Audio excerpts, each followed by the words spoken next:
Timpul, o resursă importantă atunci când ești antreprenor.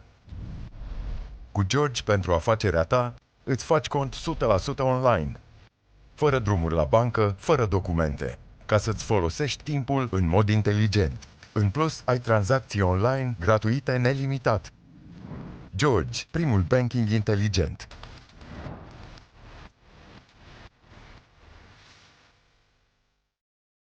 Bună seara! Bine ați venit la Permis de Antreprenor! Parcă e altă voce acum. Mulțumim frumos! Vă mulțumim, în primul rând, pentru că v-ați făcut timp pe o zi așa de caldă.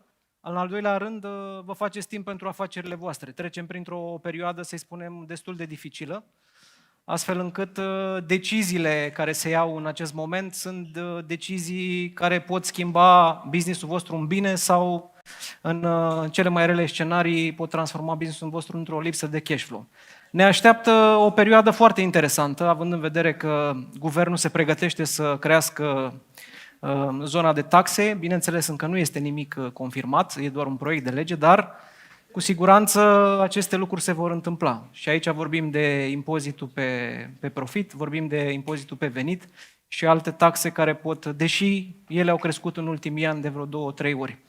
Așa că vă felicit încă o dată că vă faceți timp să vă aduceți business-ul la zi, în sensul că alături de experții noștri și de invitații noștri, cu siguranță veți primi mult mai multe perspective decât ați face-o într-un birou sau într-o ședință de brainstorming, astfel încât perspectivele din această seară, care sunt atât din partea experților, dar și din papucii de antreprenori al unor companii care au dezvoltat cu succes un model de business, veți avea mult mai multe perspective, astfel încât business-ul vostru să crească.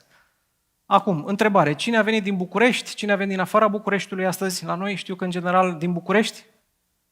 90%. Perfect. Din afara Bucureștiului, mâna sus. Avem acolo 2 mâini și aici o mână. De unde? Brașov. Mai departe? Pitești. N-am înțeles ce a spus. Se pune ca la afară din București. Deci ați făcut un efort suplimentar să veniți astăzi aici. Vă mulțumim pentru efortul suplimentar pe care l-ați făcut. Alături de noi este o antreprenoare, expertă în zona de fiscalitate și haideți să o primim cu căldură pe Valentina Saigo. Mulțumesc frumos!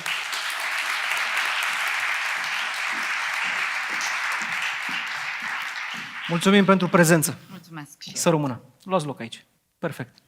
Alături de noi vine un antreprenor care vine din zona de creație și vine din zona de creație cu un business de nișă, dar care a crescut accelerat în ultimii ani și care ne poate spune o perspectivă foarte interesantă în tot ceea ce privește zona de design. Și haideți să-l invităm alături de noi cu căldură pe Dragoș Vlădilă. Mulțumim frumos! Bine ați venit la noi în emisiune, luați un loc. Mă bucur că sunteți aici. Să ne spuneți. Puteți să vă deschideți microfonul. Bună seara, mă bucur. Mulțumim frumos. Alături de noi avem un brand românesc autentic, o persoană care e foarte influentă în zona de creație și în zona de fashion în România.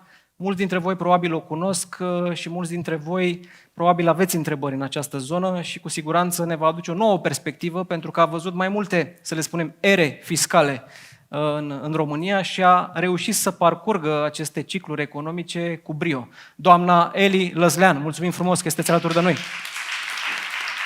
Brandul Elis.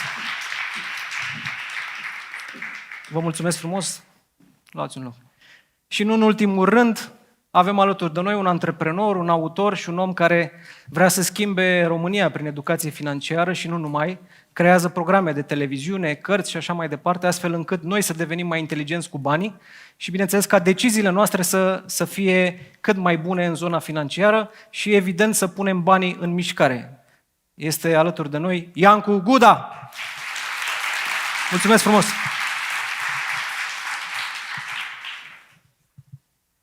Cu permisiunea voastră, propun să începem dezbaterea. Cei care sunt... Cine este pentru prima oară, ca să știu cât de bine dozez informația la început? Ok, foarte bine, 40, 50, spre 50%. Dezbaterea este liberă, avem aici mentorii de business care pot răspunde la întrebări, avem o sesiune de întrebări și răspunsuri la care asistăm în primele 5-10 minute de deschidere, după care, evident, o să avem 4 afaceri care sunt selecționate la noi în comunitate. Vă puteți înscrie și voi pe formularul de casting, este un formular pe care colegii mei îl afișează de fiecare dată la început și la final, dacă vreți să veniți cu prioritate. Prioritatea au 4 afaceri de fiecare dată, după care lăsăm discuția liberă. Liberă în sensul că puteți să adresați o întrebare pentru fiecare mentor de business, astfel încât în 2 ore să reușim să parcurgem cât mai multă informație. Informație reală, validă, din practică, nu din teorie sau din cărți. O să începem din perspectiva fiscală și aici vin cu câteva întrebări. Haideți întâi să vedem câte IMM-uri sunt în sală. Adică mă refer SRL. Perfect. PFA? Mai puțin? Alte forme juridice? ESA? Era bine, da? Deci, PFA și SRL. O întrebare care e în fiecare an, dar pe scurt, cu ce e mai bine să încep să activez? SRL, PFA, sunt mai multe forme. Îmi pare în rău. acest context care îl avem acum. Depinde. Depinde. Da? Un Avem mai contabil multe va SRL-uri. răspunde întotdeauna cu depinde. Depinde de nivelul veniturilor, depinde de nivelul cheltuielilor, depinde de modelul de business, depinde foarte mult de conjunctura în care antreprenorul se află. Dacă o să vrea un credit imobiliar mai târziu sau nu este cazul, dacă vrea să se angajeze sau nu este cazul, depinde de foarte multe lucruri. Decizia se ia cu creionul pe hârtie după ce facem calculele și validată de către un consultant fiscal sau de către un contabil care se pricepe. Îmi pare rău, nu am un răspuns și nu mai există răspuns universal, mai ales că de niște ani de zile guvernul se joacă cu formele de impozitare dintotdeauna, de multă vreme, când apar PFA-urile în prim plan, după care se schimbă legislația, se schimbă taxele, PFA-urile nu mai sunt avantajoase, așa că este un ping-pong din ăsta, este întrebarea eternă, probabil, cu primim care cel mai des. Și contabilii o primesc cel mai des. PFA sau SRL? Depinde. Ok, o să luăm probabil... Te rog, Ian. Aș completa, mulțumesc Costin că îmi permiți, doamna Saigu are dreptate și ca trend vreau să știți că acest joc, această cursă de șoarecile și pisica, statul a lăsat în codul fiscal tot felul de portițe și într-adevăr au fost ani în care taxele plătite net la rulaje, la cifra de afaceri, erau mai mici la PFA sau la SRL. Să știți că tendința este să ducă aceste diferențe spre derizoriu și să nu mai fie relevante. Și din punctul meu de vedere, sfatul este să vă gândiți nu la oportunismul de a plăti taxe cât mai mici anul următor, pentru că mereu o să fie această corvoadă și tensiune. Pot să vă confirm încă de pe acum că în următorii 5 ani este foarte probabil că o să avem impozitarea venitului global în tranșe, adică progresiv. Și atunci nu o să mai conteze într-o casă, să zicem soție, intră niște bani.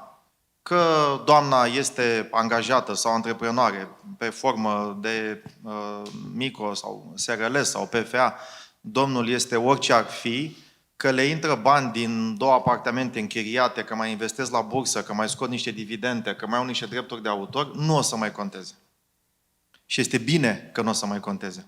Pentru că mereu a fost indusă acest joc de așoarecile și pisica, statul a ciuruit codul fiscal și a lăsat oportunități și evident că privatul, cine vrea să plătească taxe mai mari, legal. Dacă se pot plăti taxe mai mici legal, vina nu este a contribuabilului, este a statului că a permis următoarea greșeală fatală, și știu că doamna Saigu a exprimat în spațiu public aceeași opinie. Tu nu poți permite 2 entități care fac aceeași muncă de luni până vineri să fie taxate complet diferit doar prin prisma oportunismului. Că unii sunt mai deștepți decât alții și își aleg un contabil mai bun și își fac o formă de optimizare fiscală. Așa ceva din start este o problemă a codului fiscal. N-ar trebui să fie permis. Ești IT-ist, de luni până vineri, 8 ore, nu contează. Aceeași muncă trebuie taxată la fel, pentru că la rădăcina copacului e munca, nu uzufructul, adică fructul. Da? Și atunci, când mergem către impozitarea venitului global într-o familie, se adună niște bani din 5 surse, irelevant. Familia Guda are veniturile astea. Ele se taxează progresiv. Și asta va fi. În momentul de față, România nu e pregătită pentru taxare progresivă din acest motiv. 2. Pentru că ANAF-ul nu poate să facă aceste calcule de cheltuieli deductibile. Și 3. Încă nu cred că avem pătura de mijloc suficient de consistentă și cărnoasă încât să ne permitem luxul de a descuraja acumularea de capital. Dar cred că clepsida este întoarsă și probabil în 2030 nu o să mai existe această întrebare. Hai să întrebăm și pe Dragoș, Da, imediat, ok. domnule. Haideți să lăsăm și pe Dragoș să vorbească și Eu în aș același ridic- timp să vedem cum se vede și de la el, din perspectiva antreprenorului. Eu aș mai ridica o întrebare foarte importantă astăzi când ne aflăm care arde așa, pe TikTok în principal. Firma în Bulgaria, cred că și asta trebuie din prisma specialistului dezvoltat un pic, că Bine. plecăm după Are Fenta. cineva firmă în Bulgaria în sală? Cred că vrea cineva să-și facă Sau vrea firmă cineva? bulgară. Mai bine, vrea cineva? O persoană? Deci înseamnă că încă e bine în România. 2, 3, e bine. E bine. Ok. A început de curând trendul. A început deci, de curând, da. Poate Estonia, că am înțeles că acolo e mai bine. Da, dar depinde foarte mult unde avem Așa este, activitatea centrul, principală. Nu, dar activitățile și care haideți să ne întoarcem Haideți să la întrebarea ta. Ai spus, aici sunt tineri care vor să-și deschidă o afacere și întrebarea deschis, era da. dacă să facă PFA, SRL sau altă formă. Eu aș zice altceva. Să se gândească în primul rând. E mare adevăr ce spune colegul și tot așa. Deci Ia. taxele sunt un element care trebuie să ne gândim la el. Dar eu aș zice așa. Depinde unde vrei să ajungi. Depinde care este visul tău. Când pornești o afacere, trebuie să pornești cu vivo. Vis și vocație. Și în funcție de visul tău, pentru că dacă vrei ca visul tău să prindă contur și să ajungă un brand care să fie, eu știu, purtat, văzut într-un anumit context, nu poți să te gândești la un PFA. Nu? Adică depinde unde vrei să ajungi. Eu cu asta aș începe. Și în funcție de visul tău trebuie să vezi, într-adevăr, ce spune Iancu este revoltător ce se întâmplă la noi în țară. Suntem niște eroi, toți cei care am rezistat, pentru că nu suntem deloc nici sprijiniți, nici avantajați așa, dar totuși să nu uităm că majoritatea business-urilor se fac pornind de la un vis. Vis care să aibă la bază o vocație. Este excelent și haideți să ne întoarcem la brand, că tot ați ajuns, pentru că se pare că brandul este cel mai important asset al unui business și de acolo Este pleacă totul. creația ta, depinde ce... Haideți să începem și cu Dragoș, să-l întreb Da, cum exact. și-a dat seama că businessul lor se transformă într-un brand foarte cunoscut și într-o zonă destul de nișată, dar cu o creștere accelerată. Păi nu a fost neapărat, am fost forțați cumva în momentul în care ne-am apucat să facem zona asta de lifestyle în decorațiuni interioare și în produse și a fost un moment cheie care m-a determinat și m-a împins de la spate, în momentul în care am pus mâna pe telefon și am sunat un vânzător a cărui raft îmi doream să am produsul acolo pus și a spus, nu, eu iau din Italia, iau din Germania, nu mă interesează din România. Și ăla a fost momentul în care am spus, ok, trebuie să creez un brand în care toate mentalitățile de genul ăsta or să vină către noi. Și de acolo, muncă, investiție, multă inconștiență și am ajuns să creăm un brand, spunem noi, destul de iconic într-un timp destul de scurt. Dacă poți să îmi spui 3 puncte care au influențat, să spunem 2-3 decizii care au influențat în mod magistral business-ul vostru și ai putea spune, uite, momentul A, momentul B, dacă nu le făceam pe astea, n-aș fi ajuns acolo. Ai putea să-mi spui care sunt? Primul moment foarte important a fost în momentul în care am conștientizat că trebuie să apelăm la specialiști și aici a fost agenția de branding cu care am lucrat, pe o agenție de super profesioniști care au venit și au pus exact punctul pe rană și ne-au luminat mintea astfel încât să știm exact unde ne poziționăm, unde ne aflăm, să ne uităm în istorie, dar să ne uităm și în prezent și cu gândul la viitor. Ăsta a fost un moment foarte important. Și timingul. Adică, din păcate, o nenorocire, așa cum a fost pandemia, pe noi ne-a ajutat super tare, pentru că oamenii au stat în casă, mulți dintre ei și-au dat seama că nu au cea mai fericită casă și nici cea mai fericită nevastă sau soț. Și atunci am găsit numitorul comun în tapetul pe care l-au luat de la noi, în mobilierul pe care l-au luat de la noi. De multe ori am fost calea asta între ei. Doamna Răzlean, ați trecut, exact cum spuneam și la început, prin diverse momente. Momente mai bune, mai puțin plăcute, momente economice, tot felul de situații, să le spunem, cicluri economice mai favorabile sau mai puțin favorabile. Cum ați reușit dumneavoastră să rămâneți relevantă în piață, având în vedere că ne confruntăm cu multe branduri din Asia sau multe companii care vin și nu neapărat, să spunem, joacă același joc și pe calitate vin și cu metode de pricing foarte agresive și totuși dumneavoastră reușiți să aveți în continuare clienți foarte, foarte relevanți pentru piața din România și clienți care în continuare vă recomandă și sunteți o creatoare în continuare relevantă. Da, să știți că văzând cum trec anii și rămân mereu în topul alegerilor, sincer, a început să-mi crească stima de mine. Vă spun sincer. Tot timpul aveam impresia că oare sunt bună, oare ceea ce fac bine? Și cei care ne confirmă sunt clienții noștri. Adevărul adevărat este că am lansat acest brand și am făcut această firmă așa cum mi-aș fi dorit eu să fiu tratată de cineva. Adică întotdeauna tot ceea ce am făcut cu tot sufletul, cu toată inima și m-am străduit să fiu informată și haina pe care o produc și haina pe care o propun clientelor mele să fie o haină de calitate.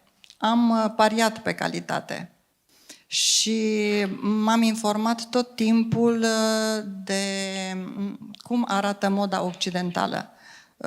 Chiar la început, ceea ce vă recomand și celorlalți care poate sunteți la început de drum, înainte să faci ceva, e important să te informezi și să vezi, să-ți alegi niște repere. Pentru mine, moda se naște la Milano și vreau să vă spun că cu primii bani câștigați după o lună de funcționare, am aflat de un târg la Milano și m-am dus acolo să văd cum arată o haină adevărată, produsă de profesioniști, acolo unde există tradiție, pentru că noi în sistemul comunist nu aveam lucrul ăsta. Ce pot să vă spun, povestea este foarte lungă la mine, că vă dați seama, 33 de ani. Am început piano, pe scurt, a fost un moment, am crescut frumos. La un moment dat am avut o rețea de aproape 15 magazine partenere. Au fost tot felul de valuri, pentru că antreprenoriatul românesc s-a dezvoltat așa, după ureche și după cum a mers piața. La un moment dat am renunțat la toți ăștia și am creat 5 magazine proprii, dintre care 3 într-un interval de 10 zile. Deci au fost momente în care am investit, cum să vă spun, sub un impuls. Nu știu câți dintre voi știți povestea, o să vă rog să vă uitați pe net și găsiți. Eu am avut ghinionul la 7 ani după ce am început business-ul, mergând spre București să luăm 2 mașini de cusut, am avut ghinionul să avem un accident și după 4 luni de comă mi-am pierdut soțul în acest accident. Eram o tânără de 41 de ani, un copil de 15 ani, 2 șantiere începute, 24 de angajați și toți se uitau la mine și mă întrebau noi ce facem acum. A fost momentul în care mi-am dat seama că am ajuns capul familiei și nu numai capul familiei, pentru că noi împreună făceam o echipă. Dar câteodată viața te scoate la tablă și nu îți spune lecția, trebuie să vezi. Și atunci m-am dus mai departe pentru visul și mă întorc la vis. Sunt o visătoare incurabilă. Noi visam să vedem toate femeile frumos îmbrăcate. Și trebuie să vă spun că prima comandă în București am avut-o în 94, mi se pare, la un târg din partea fraților Păunescu, care văzând ținutele pe care noi le-am creat la un târg de mobilă, au spus: cine le-a făcut astea? Doamna Eli. Să vină la noi că vrem să le cumpărăm, se deschidea barul Melodii. Adică, mă rog, au fost momente foarte grele. Mi-am propus să nu abdic de la mersul înainte și de la o creștere pe care noi o visam și vreau să vă spun că am reușit să duc mai departe. Firma asta am ajuns la 57 de angajați, am făcut multe investiții. Bineînțeles că am investit și haotic, ca orice femeie, femeile mă înțeleg. Bărbații sunt extraordinar de importanți, mai ales în business. Ei gândesc mai sănătos, gândesc mai simplu și mai corect. Noi de multe ori suntem foarte emoționale. De-aia și emisiunile noastre sunt cu 2 doamne și 2 domni, întotdeauna. Așa. Dacă mai echilibrate. precavute, o să completez, nu vreau să vă întrerup. Da. Și Am atât o părere vreau mai să vă- bună despre doamnele antreprenori și bazată pe cifre. Le-am documentat Da, într-o carte, depinde, dar depinde. o să Dar completez să știți ulterior. că, da, să știți că doamnele antreprenori câteodată au rezultate mai bune decât bărbații. Se zice că la noi cei 2 lobi funcționează simultan, la bărbați ci că cu intermitență.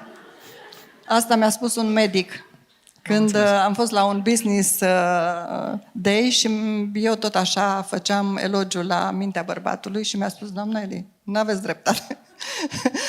De aceea, majoritatea bărbaților, și ne distrăm puțin, au în Consiliul de Administrație foarte multe femei, pentru că femeile vin cu soluții. Noi găsim soluții și acolo unde nu sunt. Parcă v-am convins că doamnele Da, exact, antreprenori exact. n-a Da. durat mult, nu? Dar eu A sunt mai sigur că fost- aveți dreptate, adică... Așa. Și a mai fost un moment, deci am continuat, ca și când nimic nu s-ar fi întâmplat. Am continuat și am practicat terapia prin muncă.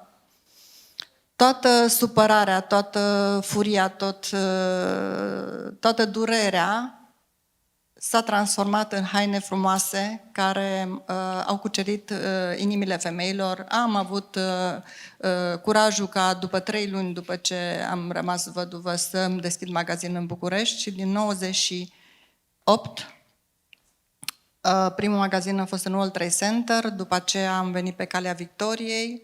Pe Calea Victoriei, apropo, dacă erai directorul meu financiar, sigur mă blocai. $120.000 s-au dus numai pe chirie în 2 ani. Așa, tu poți să faci un calcul să vezi cât Păi mai- de ce au adus înapoi? Nu E contează. relevant, contează Da. Este A mai excelent că fost ați adus un, a discuția mai de fost cifre. un moment foarte, că m-ai întrebat cum, în 2008, criza din 2008 a fost devastatoare. Majoritatea brandurilor au Au închis. închis atunci. Am avut șansa să avem la Arad, că de acolo am pornit proprietățile noastre, m-am retras de acolo. Deci tot timpul m-am adaptat pieții. Am înțeles. Ați dimensionat volumul business-ului astfel încât să... M-am retras, Vă am raportați deschis, la am cash închis, flow? am așa. Am Și înțeles. am stat 7 ani în Arad, după care am revenit în București. Deci m-am adaptat. Orice Revin la dumneavoastră antreprenor... imediat. Revin imediat. Un antreprenor trebuie să aibă un mare grad de adaptabilitate, de flexibilitate. Excelent. Tocmai bine că ați menționat zona asta de cifre și că ați cheltuit 120.000 de euro. Este excelent pentru că dacă vă Puțin. aduceau înapoi 2 milioane de euro sau 3 milioane de euro, ar fi fost bine. Dar tocmai de asta merg către Iancu și să spun care ar fi scenariile de reziliență sau scenariile de stres pe care antreprenorii ar trebui să le ia în calcul acum în acest context, pentru că urmează taxe, probabil urmează și prețuri mărite și la chirii și accize și așa mai departe. Fiecare business poate fi impactat. Dar dacă ești la început de drum, 1-5 ani, și ai chirie și ai... În ce ai investi? Ai investi în chirie? Ai investi într-o mașină? Ai investi într-un ceas? Mă rog, astea sunt... Câte întrebări. Stai că te-ai Da, dus și da. spre investiții și e prea mare. Exact. Întorcându-mă la ce ați spus mai devreme, am simțit nevoia să intervin pentru că adaptabilitatea retroactivă, după ce observați că ceva merge mai prost decât planificaserăți inițial, depinde mult de marja de eroare și de structura de cheltuieli și de clauzele contractuale pe care le aveți cu partenerii, aici proprietarul spațiului și băncile. Pentru toate acestea este foarte important să îți calculezi marja de eroare. O chirie de 100.000 de euro nu spune nimic, dar îmi spune de exemplu, vulnerabilitatea companiei la scenarii de cifră de afaceri pe lună, pentru că tu trebuie să-ți calculezi în orice business ora uzinată, adică ce capacitate de vânzare ai. Iar într-un asemenea business ține în primul rând de stocuri, câtă marfă ai, apoi de elasticitatea stocurilor, dacă cererea e foarte mare sau foarte mică, cât de repede te adaptezi cu Livrezi. ele, și apoi ține de dimensiunea spațiului. La un magazin fizic nu poate să intre 1000 de clienți odată, la un site, un portal online poate să intre 10.000 dacă ai capacitate logistică de a livra. Pe și vremea așa mai aceea nu departe. erau site-uri. Și așa atunci, că- cu atât mai mult, și acum mă duc către dumneavoastră și orice antreprenor, în orice business și în orice investiție, fie că vorbim de investiții pe finanțe personale ale familiei sau în business, trebuie să-ți calculezi marja de eroare. Adică să vezi vulnerabilitatea profitului pe diverse scenarii. Dacă o variabilă mică sau importantă se schimbă puțin, la o fluctuație a cifrei de afaceri de 5% și business-ul tău intră în colaps, e o mare problemă. Cum poate să intre un business în colaps sau o scădere cu 5% a afacerilor? Poate să intre. Din mai multe motive. Un mix de marge mică, costuri fixe mari și te prinde cu datorii în spate. De aceea, de exemplu, un business de retail care are marge mică, Volum mare. cu rulaje mari, ceea ce înseamnă multă inerție. Ce înseamnă inerția în business? Termenul de plată la furnizor.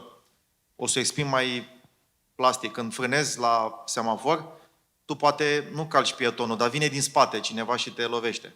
Asta înseamnă că tu poți să ai blocaj în față, nu-ți încasezi banii de la clienți, nu-ți vin stocurile, se întâmplă ceva, un blocaj, dar vin din spate furnizorii la scadență.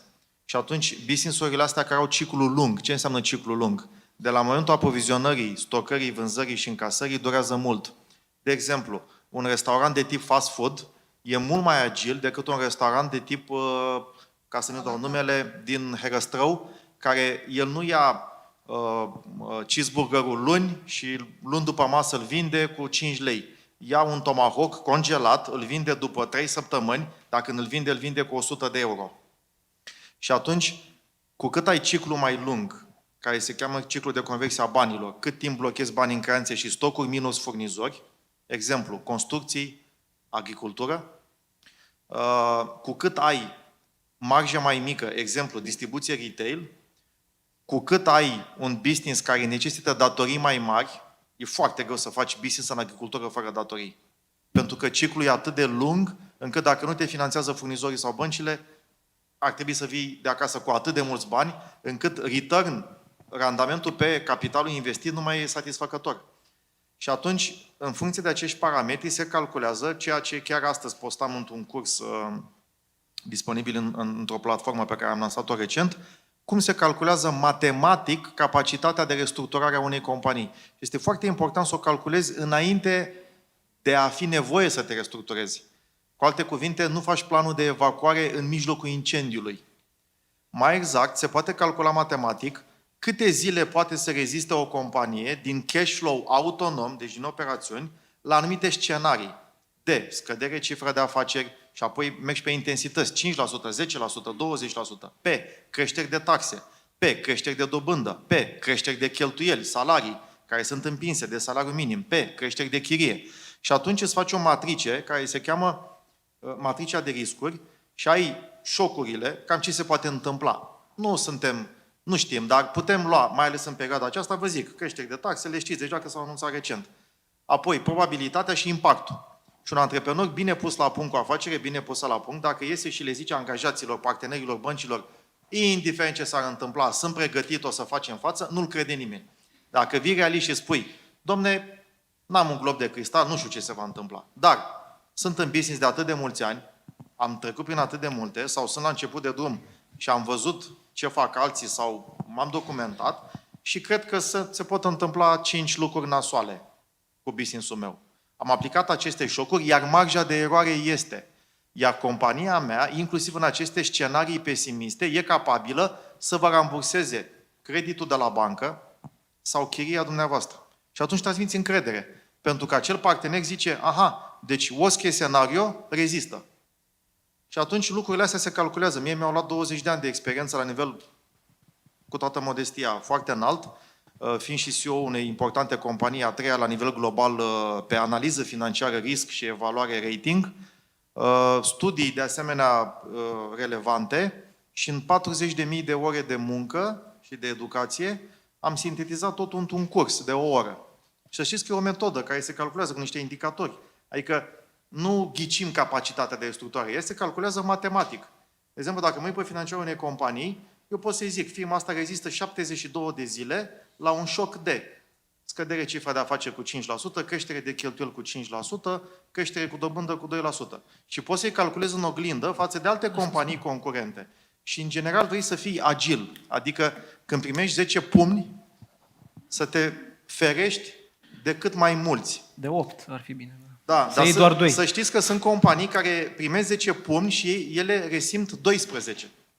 Sunt acele companii care amplifică șocurile. Cum poți să simți 12 pumni dacă tu primești 10? Din cauza rigidității. Da? Ai stat pe șezlong, ai 200 de kilograme, bei, mănânci și vine tsunami. Te ridici și realizezi brusc, prea târziu, retroactiv, că nu poți să te miști. Sau... Asta era o descriere a Guvernului României sau? Aproape. Cred că e destul de fidelă. N-am gândit-o, dar acum că spui... Sau îți calculezi riscurile, cam ce tsunami poate să vină, cu ce viteză, cu ce val. Știm noi când vine? Nu știm. Dar ne-am calculat. În funcție de asta și de greutatea mea, mi-am luat șezlongul la o distanță nu mai mare de 100 de metri de hotel, pentru că știu că matematic, la o viteză de a valului, eu pot să ajung în 5 minute la hotel la etajul 10.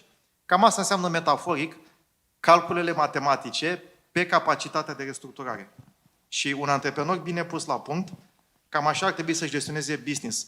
Forward-looking, precaut, pe scenarii de stres și cu planuri pregătite înainte, nu în mijlocul flăcărilor. Și poate sună rocket science sau ceva care poate cineva după 40.000 de ore de muncă și studii vorbește despre ele foarte, foarte simplist.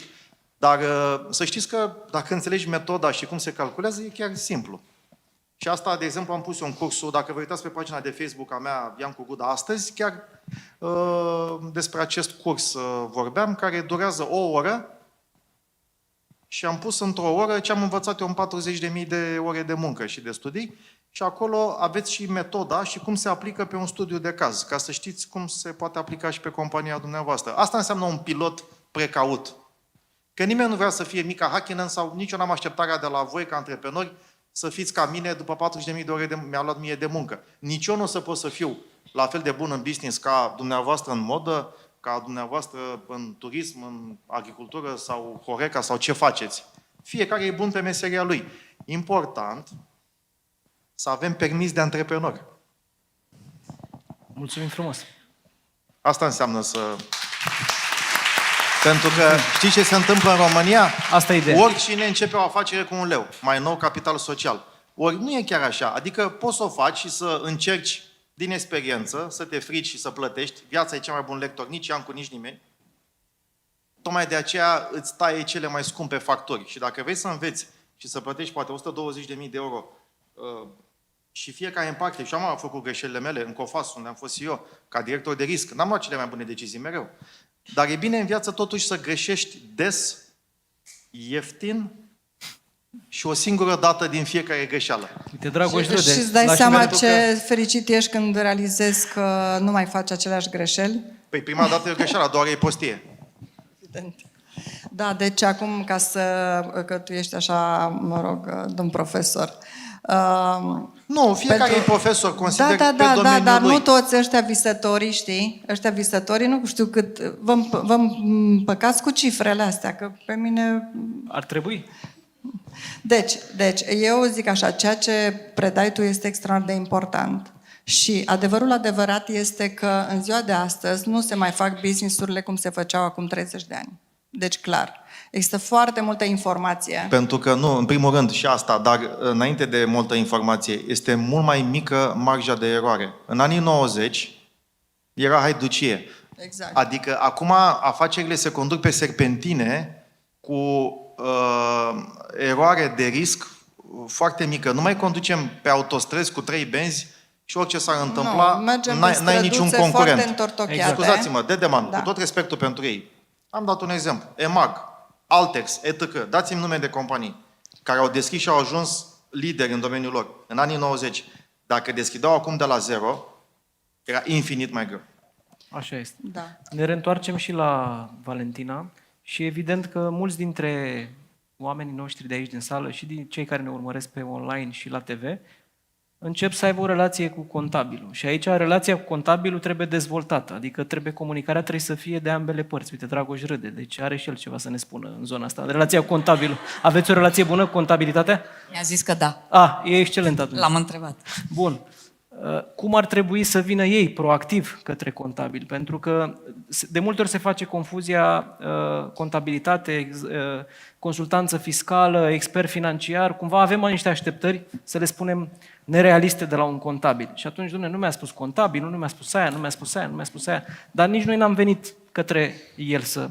Cum să facem relația asta să funcționeze mai bine pentru toți și pentru ambele părți implicate, atât pentru antreprenori, dar și din perspectiva specialistului? Chiar asta spuneam lui Dragoș înainte să intrăm, că în realitate, la bază, știu, de câte ori trebuie să mă duc undeva să vorbesc despre contabilitate, știu că publicului se lasă toamnă în suflet. Păi azi e 26, ieri a fost 25. Ieri a fost 25. Știe cineva ce se ziua întâmplă? Sfântului Fisc. Bun, ok. Deci toată lumea a plătit pe 25? Ok. Ziua albă, ziua neagră, ok, în regulă. Exact. În primul și în primul rând, informația contabilă, cum scrie la carte, informația contabilă trebuie folosită de către management, cei care iau deciziile, ceea ce spune și Iancu atât de des și în scris și la televizor. Nu putem să luăm decizii neasumate sau așa, după cum bate vântul. Pentru asta este făcută contabilitatea, pentru voi, ca antreprenori.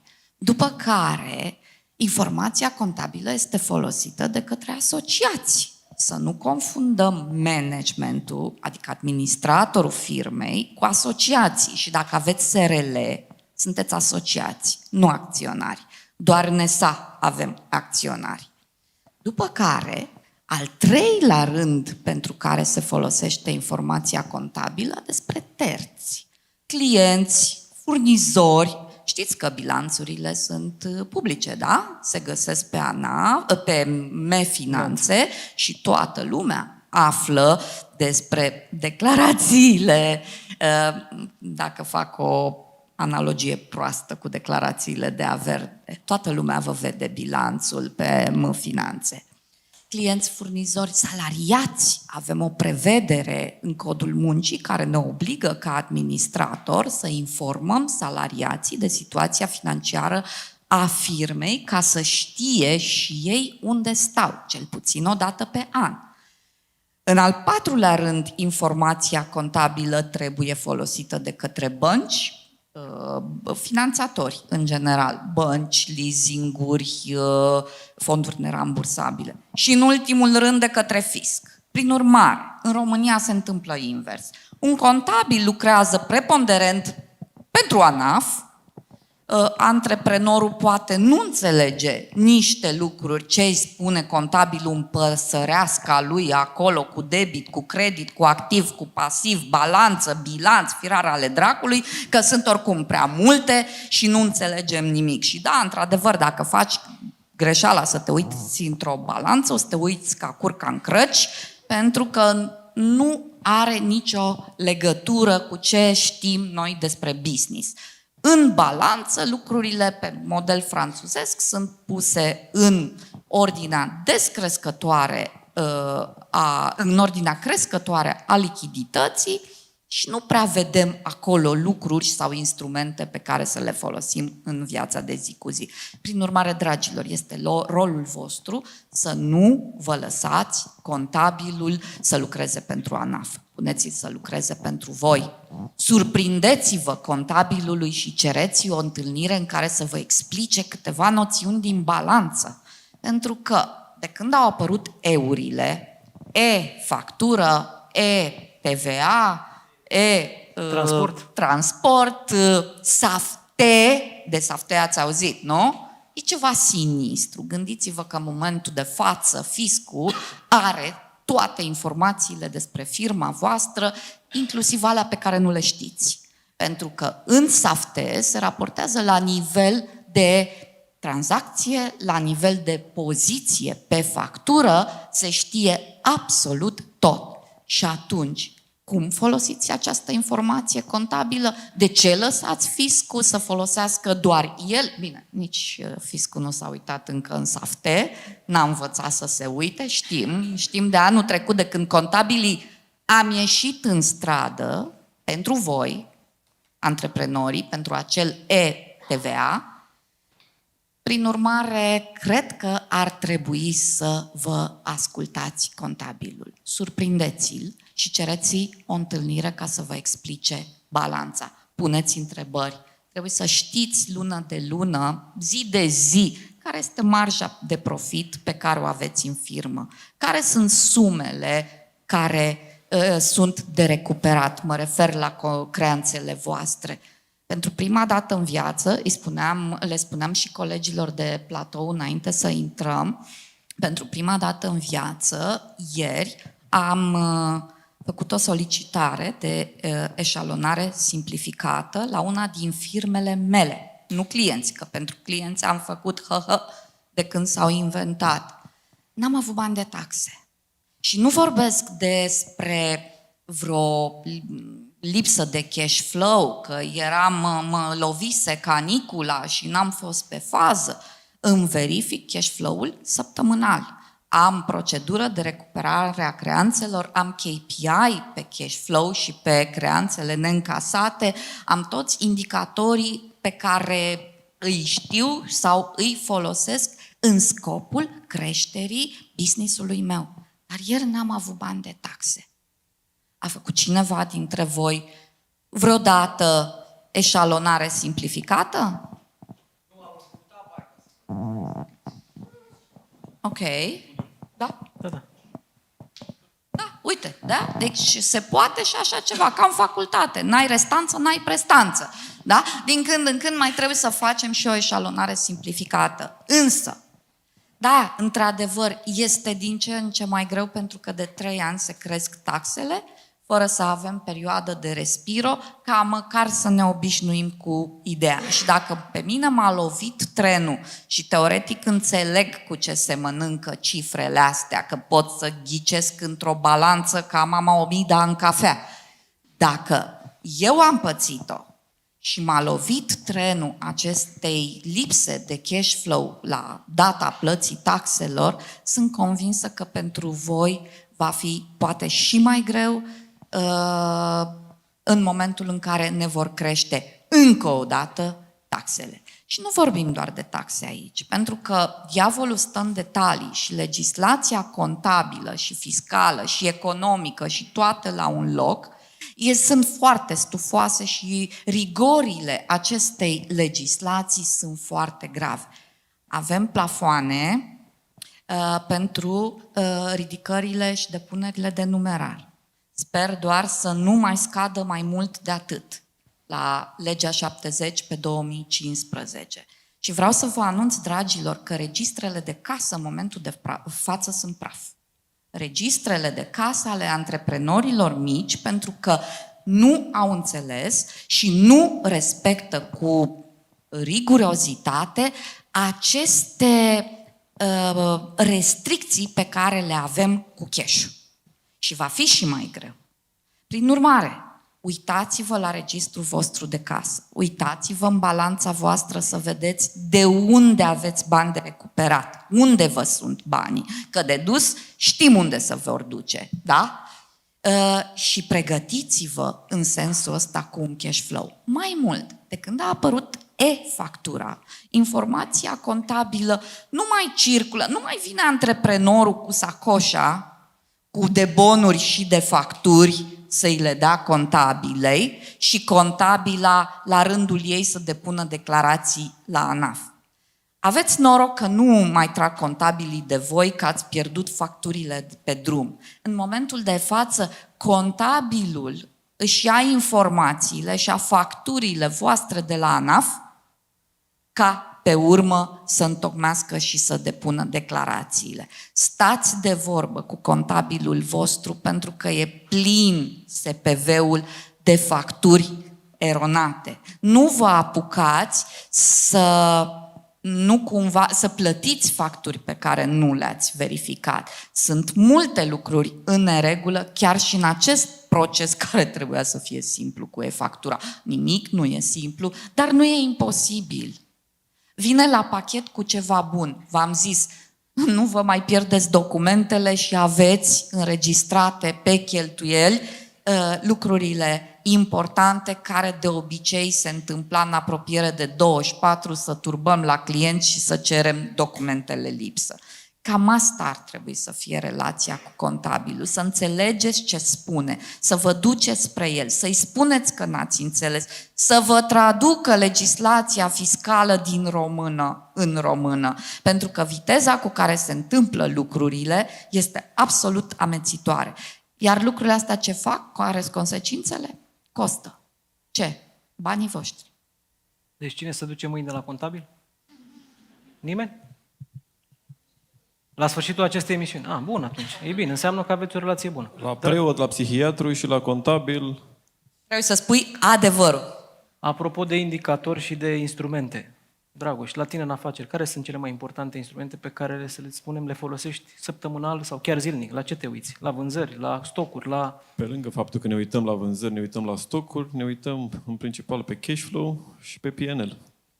Să putem să ducem toate eurile acolo unde trebuie, să le putem duce și în contabilitate acolo unde trebuie, să putem să nu fim surprinși și cu toate astea, până la urmă, lucrurile sunt destul de complexe, dar antreprenoriatul pleacă așa de la firul ierbii și pleacă foarte mult din intuiție, cred eu.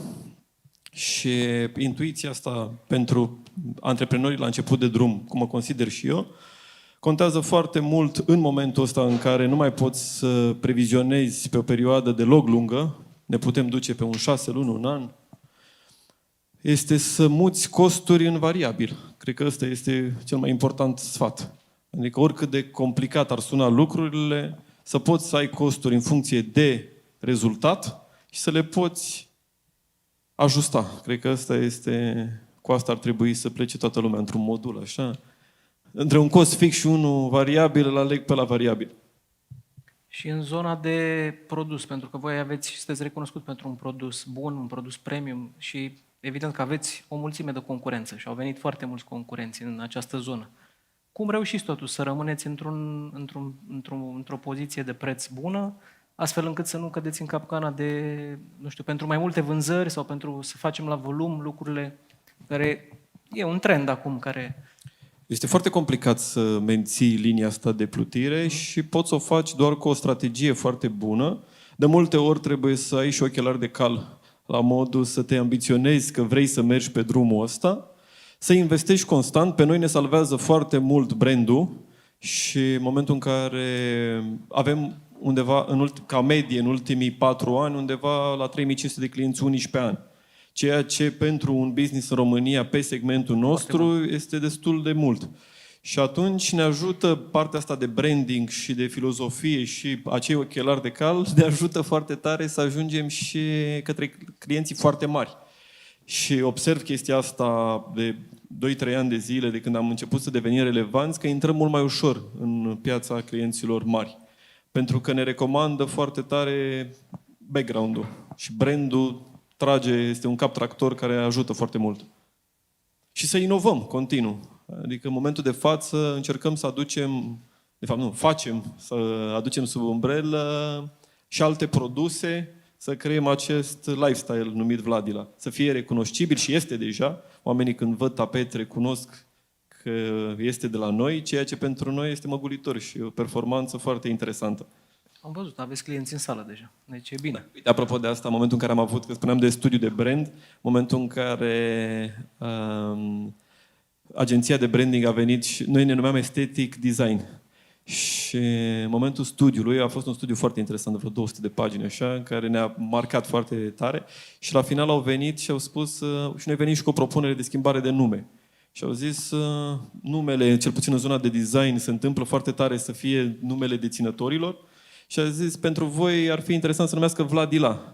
Și eu m-am pus așa pe spate și am zis să-i pun și Comprodimpex la final sau lași așa simplu? Evident că în mine ceva s-a mișcat foarte tare și am înțeles foarte bine sensul adevărat al Comprodimpex-ului. Și așa am făcut schimbarea de nume. Felicitări. Doamna Lăzlean, ați avut și aveți în continuare o cultură organizațională foarte bine pusă la punct. Sau oamenii lucrează și din pasiune, nu vin la dumneavoastră să lucreze pentru dumneavoastră și atâta timp. Și nu neapărat mă refer aici la beneficii, la pachete salariale sau la cum reușește un antreprenor să mențină o organizație pe termen lung și, să spunem, mai lung, peste 10-15 ani, adică aveți oameni care lucrează cu dumneavoastră de foarte mult timp. Da. Și cum reușiți să-i mențineți? Pentru că e în continuare o provocare, mai ales pe zona de fidelizare a angajaților, e o provocare în continuare.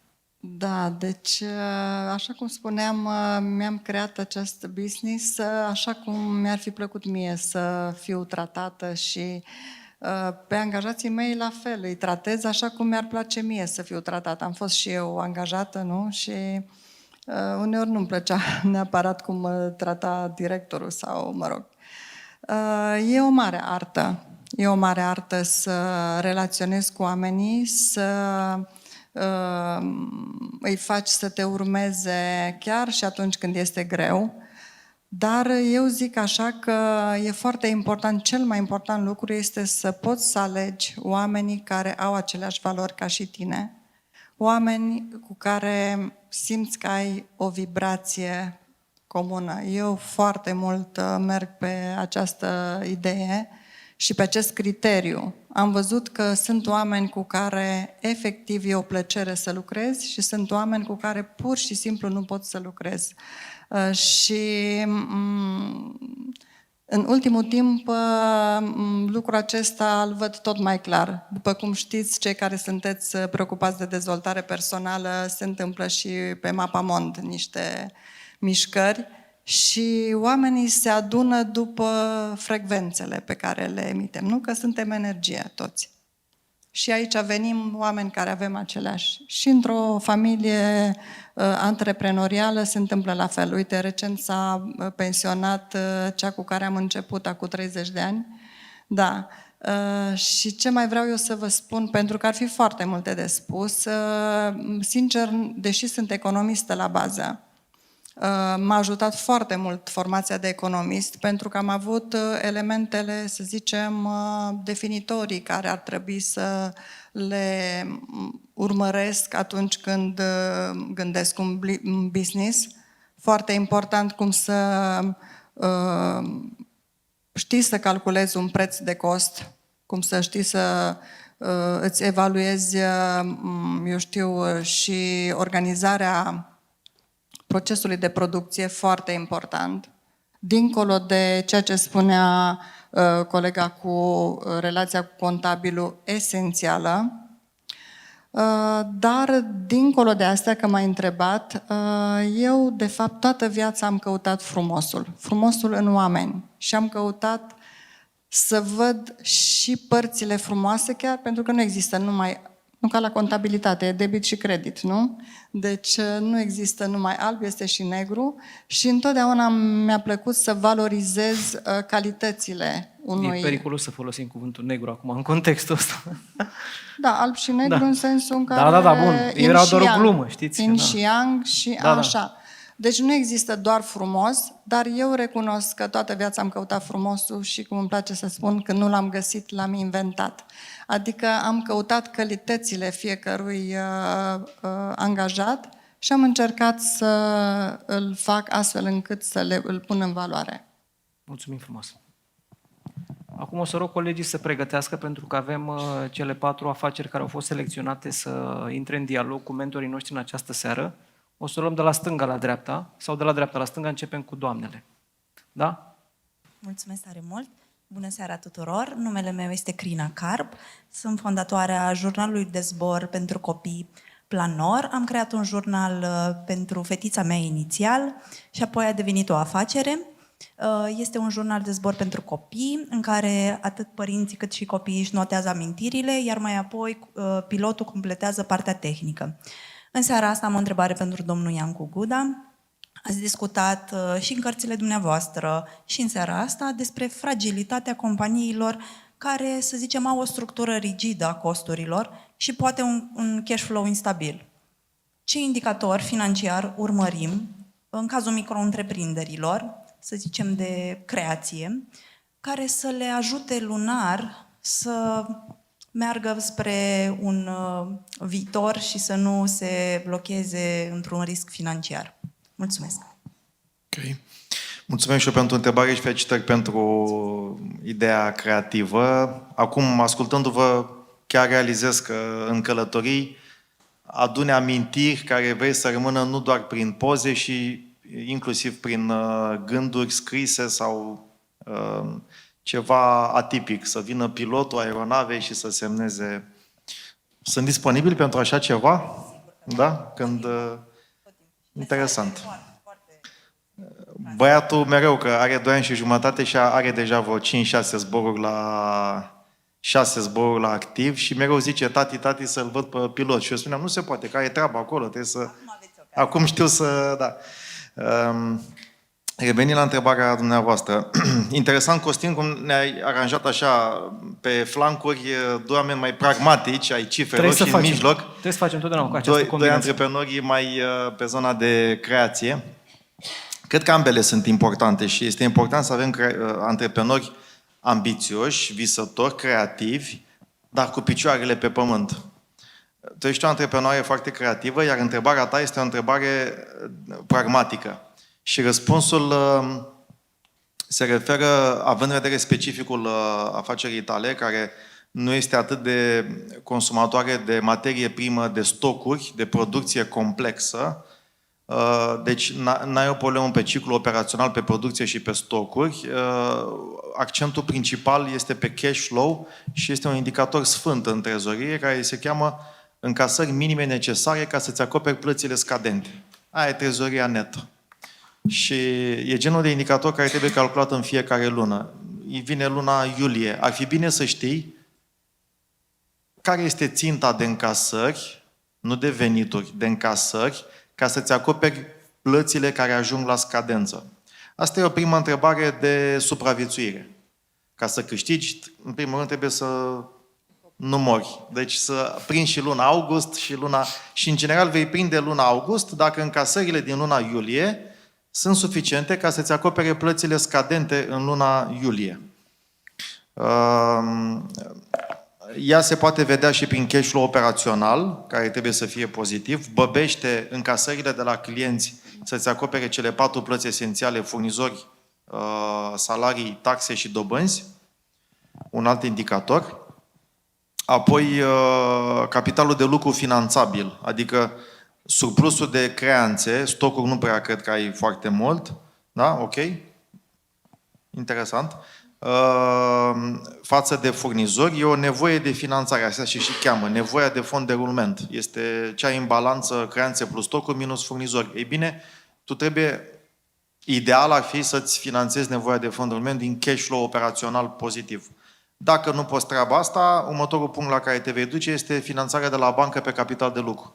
Deci trebuie să ai o estimare pe nevoia de fond de rulment care să fie acoperită de o linie de capital de lucru de la bancă, din care să tragi cât e nevoie ca să acoperi NFR-ul, nevoia de fond de rulment. Asta este din punct de vedere cash flow. Din punct de vedere randament, dobânda de la bancă trebuie să fie mai mică decât cuplul viteză-marge. Ce înseamnă?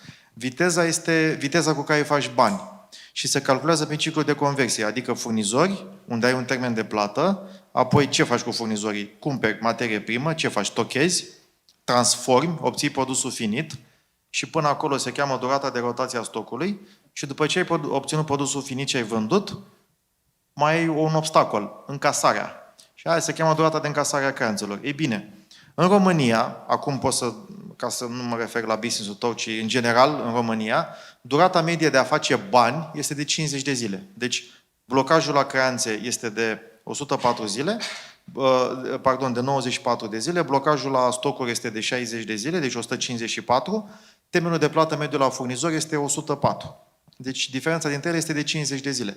Astea nu sunt niște estimări pe un eșantion. Am acces la toate datele financiare pentru toate companiile în România pe ultimii 20 de ani.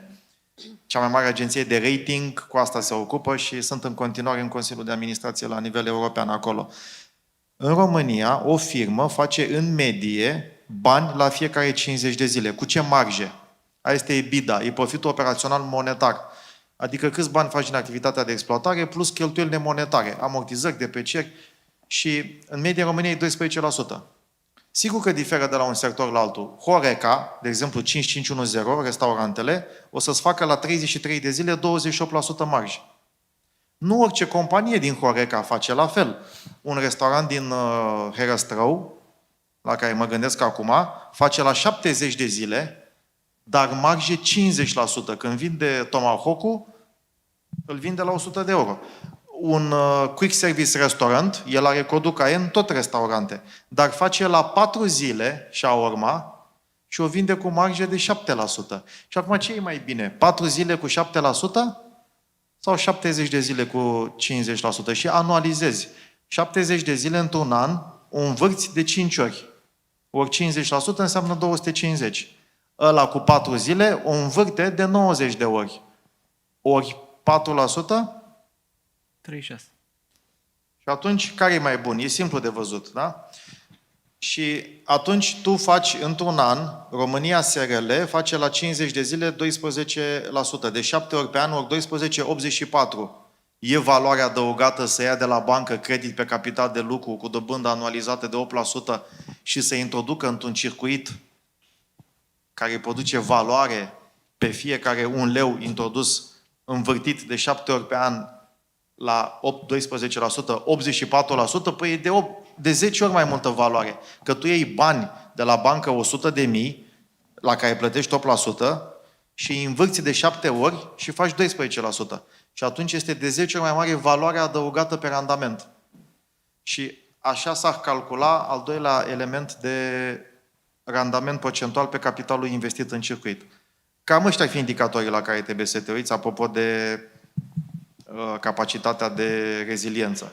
Un business cu viteză lentă, cu valoare adăugată mică, cu costuri fixe mari, cu datorii mari și cu marge mică, va fi foarte puțin riscul vulnerabilitatea este foarte mare. Are o imunitate mică. Niciodată nu o să-i spun unui distribuitor de materiale de construcții, ești foarte competitiv dacă tu faci la 25 de zile profit operațional de 5%. Pentru că realitatea în România este că aceste companii de distribuție materiale de construcții fac la 20 de zile 8%.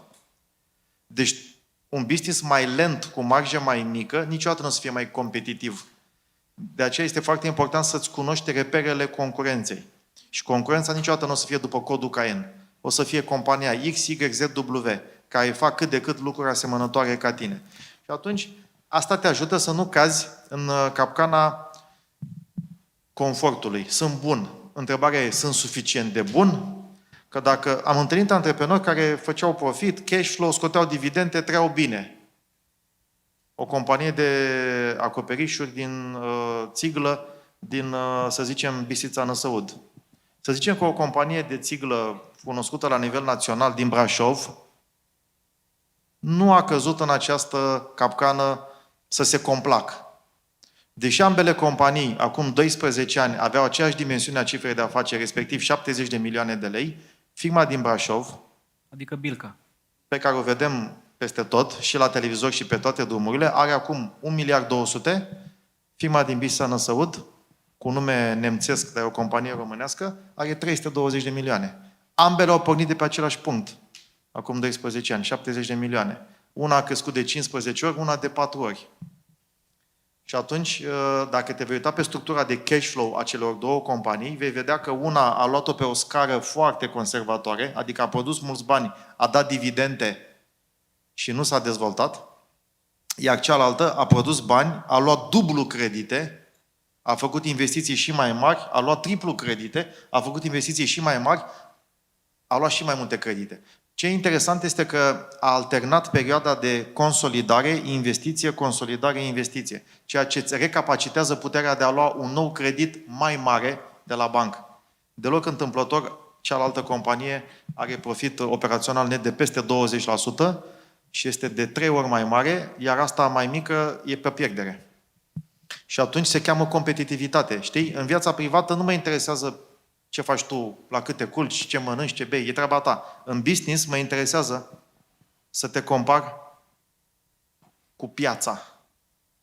Pentru că e vorba de ritm și de concurență. Și eu când dădeam credit score și am analizat peste 100.000 de companii în ăștia 20 de ani, nu mă uitam doar intrinsec, că poți să vezi o companie care arată bine, crește, face profit, e ok. Mă interesează cât de bine arată față de concurență. Că poate concurența crește mai repede, are profit mai mare, reinvestește mai mult, ia credite mai mari, ia și fonduri europene, dă salarii mai mari, are marjă brută mai mare, are mai multe stocuri, investește mai mult în marketing. Care dintre cele două companii are un viitor mai frumos? Diferența dintre un analist financiar și un antreprenor mediocru și unul foarte bun este că cei mediocri se uită la trecut și la prezent. Cei foarte buni au capacitatea să vadă viitorul. Și aici face deosebirea, practic, și în antreprenoriat, dintre unul care se uită doar la el și doar în trecut și față de bugetul lui. Mi-am atins ținta anul ăsta. Ok, concurența e de 2 ori mai mare ca ritm de creștere a vânzărilor și așa mai departe.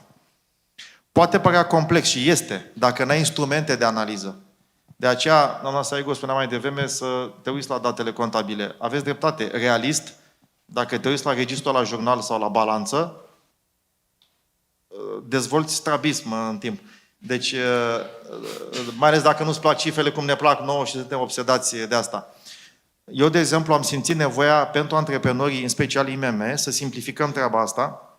A fost prima mea chemare să ies din corporații, de pe o poziție extraordinar de bine plătită, și să încep un prim business, acum avem 4 pe zona asta digitală, de la zero. Și unul dintre ele, despre care vorbesc aproape zilnic în social media, în Facebook și în LinkedIn pe paginile mele, este un sistem de raportare financiară la click. Adică antreprenorul dă un click, urcă, face upload de registru jurnal și în 2 minute îi sunt calculați 45 de indicatori financiari. Sunt interpretați acești indicatori financiari pentru a se depista vulnerabilități în funcție de intensitate, riscuri. Adică riscul poate să fie mic, mediu, ridicat sau critic. Și apoi se dau și recomandări personalizate pe companie. Mai pe românește este cum te duce la doctor în fiecare lună să-ți faci analizele medicale. Și cred că este foarte important pentru antreprenori să fie conștienți de acești indicatori, să nu-i calculeze ei manual. Vorbim așa de cash flow, pe dacă nu ai un sistem să-ți calculeze cash flow, nu mai te ocupi de business. Durează foarte mult să calculezi manual cash flow. Și genul ăsta de platformă cred că vă poate ajuta să automatizați ceea ce până la urmă nu e treaba voastră să faceți. Că nu sunteți analiști financiari. Dați un click, se calculează automat, se interpretează indicatorii, se interpretează vulnerabilitățile, știți ca la doctor, glicemia e prea mare, ce înseamnă, cauze, recomandări. Și atunci, cred că e important să luăm decizii financiare bazate pe cifre, nu doar pe intuiție. Intuiția e bună, e priceperea ta în operațiuni, nimeni nu ți-o ia. Ideea este pe ce se bazează decizia. Doar pe intuiție? Trăim vremuri în care marja de eroare e foarte mică. Ne trebuie o precizie chirurgicală și o conducere a afacerilor preventivă. Ce înseamnă preventiv? Să anticipezi scenarii și să lucrezi pe scenarii cu planuri, adică plasa de siguranță, deja pregătită înainte. Mulțumim. Pot să intervin și eu? Stai să pun o întrebare doar, te rog. Da, te rog. Cine lucrează cu cash flow? Daily basis. Ok. Pentru ceilalți. Simplificat, ce este un cash flow? Este putem să facem și un tabel cu 2 coloane. Încasări și plăți. Ăsta e cash flow. Atât. Nu e rocket science. Într-adevăr, dacă e firma mare, avem nevoie de Excel-uri multe și cineva care să culeagă aceste date. Ca la PFA. Ce intră și ce trebuie să iasă. Dar trebuie să avem aceste date. Și să fie pe plus la final, acolo, la exact, coloană. exact. Din Da. operațiuni. Da. Că așa, credite de la bănci și vânzări de active. Bună seara, bună ziua! Bună seara! Mulțumesc pentru această ocazie. Mă numesc Tatiana Plesovski, dețin un atelier de croitorie specializat pe uniforme de lucru. Noi creăm bonete, tunici, pantaloni de lucru și șorțuri pentru Horeca, beauty, medical. Lucrăm doar pe comandă și, în general, majoritatea sunt personalizate cu broderie, cu brandul, cu funcția, cu o siglă și așa mai departe. Întrebarea mea merge către doamna Eli Lăslean. În momentul în care avem un produs valoros, cum este o tunică, de exemplu, de cofetar, super brodată, super personalizată, este chiar și cu suflet, dar foarte nișată, cum putem și baza de clientelă fiind destul de limitată în sensul în care este fidelă. Avem o bază de clienți fidelă și este doar recurentă, adică cum putem face următorul pas pentru a ne extinde vizibilitatea și a accesa mai mulți clienți? O bază nouă de clienți. Mulțumesc! Da, e foarte important să devii cunoscută. Mi-amintesc în urmă cu 30 de ani, chiar eram în primul an de funcționare și m-a vizitat din partea Camerei de Comerț o delegație cu o doamnă din Statele Unite. Aveam un foarte frumos showroom făcut într-un mod artistic plăcut și am început să-i arăt ce fac eu și ea se uita, da, ce frumos, frumos, frumos, frumos, extraordinar. Și ea zice, auzi, draga mea, ai făcut un lucru nemaipomenit, dar îți dau un sfat și o recomandare.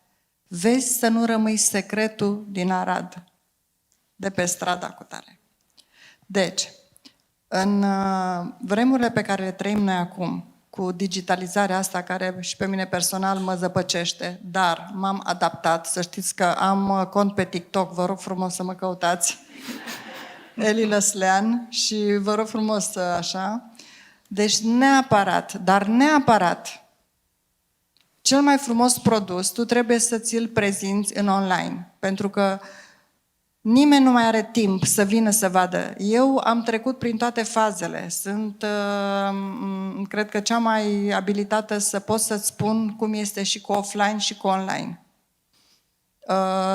Mi-am dat seama că dacă nu mă exprim în online, scad foarte mult. Și eu personal am fost în situația în care m-am simțit confiscată de clientele mele. Pentru că clientele clienții care simt că au un produs bun, vin la tine și vor. Și una, și două, și trei, și cinci. Și la un moment dat nu mai faci, trebuie să te dezvolți. Iar ca tu să te poți dezvolta și ca să poți să ai un produs care să îți aducă profitabilitatea pe care ți-o dorești, nu? Pentru că cred că dacă faci un calcul, apropo, deci dacă n-ai un Iancu să-ți iei neapărat, fără calcule nu se poate. Vei putea să te dezvolți foarte frumos dacă ceea ce faci tu este cunoscut de toată lumea, și acum cu globalizarea asta care îți dă posibilitatea să accesezi informația. Toată lumea, când are nevoie de ceva, are nevoie de o tunică, intră în online. Deci răspunsul meu este, intră puternic în online. Dar vă spun, eu personal caut, apropo, dacă știți să-mi recomandați, e foarte important pe mâna cui te dai, care e doctorul. Pentru că sunt foarte mulți este plin Facebook-ul și, TikTok-ul și așa, noi vă facem, noi vă dregem, ei fac, într-adevăr, dar dacă ai niște rigori și niște criterii de o anumită calitate, mai să vezi că nu găsești ușor. Dar foarte, foarte important, și eu le recomand asta și tinerilor studenți care fac design, să știți că sunt foarte mulți absolvenți. Fiecare la absolvire visează să aibă brandul propriu, visează să aibă casa de modă. Hai să ne uităm și să vedem câți reușesc. Pentru că fără coordonata economică, Deci eu, dacă nu eram absolvent de finanțe contabilitate, nu rezistam. Și sunt foarte fericită că, mă rog, am terminat cu 9,75, deci eram bună. Așa. M-a ajutat foarte mult, dar studiile pe care le-am făcut eu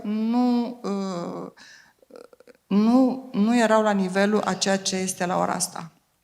La ora asta acești lupi tineri, că așa îmi place să le spun, au reușit să teoretizeze toate experiențele și toate business-urile. Lupul la ușă, nu? Da, Se uita doamna în și stânga, fără, dar cred că fără nu la un mine. consultant financiar, care să îți traducă ceea ce faci tu, visul și pasiunea și creativitatea, dacă nu are și coordonata economică, într-un an, 2, 3, se risipește. Deci fix asta, și dacă îmi permite, știu că întrebarea nu era pentru mine, dar dacă cumva mă urmăriți, sunt pasionat de gastronomie, gătesc mult. De exemplu, ar fi un super cadou să primesc de la soția mea genul ăsta Un astfel, de Îi da. transmitem tunică. înregistrarea. Da? Păi nu trebuie, că dacă intrați pe EMAG, vă vede imediat. Exact.